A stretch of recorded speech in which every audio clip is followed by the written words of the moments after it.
नमस्कार, स्वागत है आपका न्यूज़ 20 बिहार में।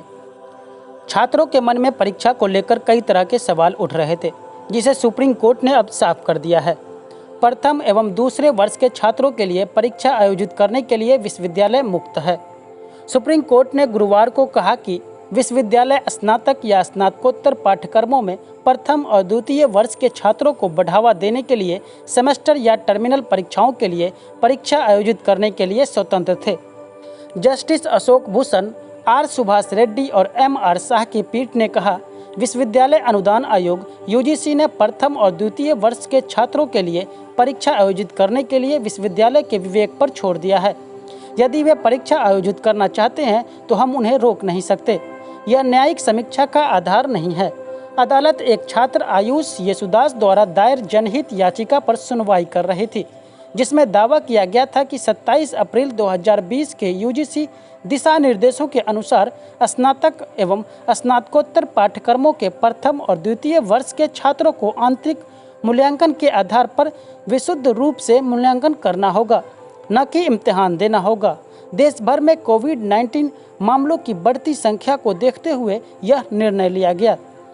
पीठ ने कहा कि इस मुद्दे को उसके 14 अगस्त के फैसले से निपटाया गया, जहां उसने पीजी, यूजी पाठ्यक्रमों में अंतिम वर्ष के छात्रों के लिए यूजीसी की 6 जुलाई की गाइडलाइन अनिवार्य परीक्षाओं को बरकरार रखा। उसी समय विश्वविद्यालय को पिछले वर्षों में छात्रों को बढ़ावा देने के लिए परीक्षा आयोजित करने की स्वतंत्रता दी गई थी। 27 अप्रैल की यूजीसी गाइडलाइंस में कहा गया है, इंटरमीडिएट सेमेस्टर वर्ष के छात्रों के लिए विश्वविद्यालय परीक्षाओं का आयोजन कर सकते हैं, ताकि उनकी तैयारी के स्तर, छात्रों की आवासीय स्थिति, विभिन्न क्षेत्र, राज्य में फैली कोविड-19 महामारी की स्थिति का व्यापक मूल्यांकन किया जा सके और अन्य कारक।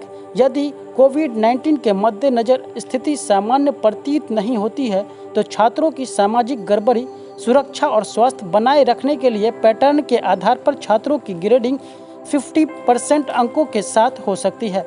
विश्वविद्यालयों द्वारा अपनाए गए आंतरिक मूल्यांकन और शेष 50% अंकों को केवल पिछले सेमेस्टर, यदि उपलब्ध हो, प्रदर्शन के आधार पर सम्मानित किया जा सकता है।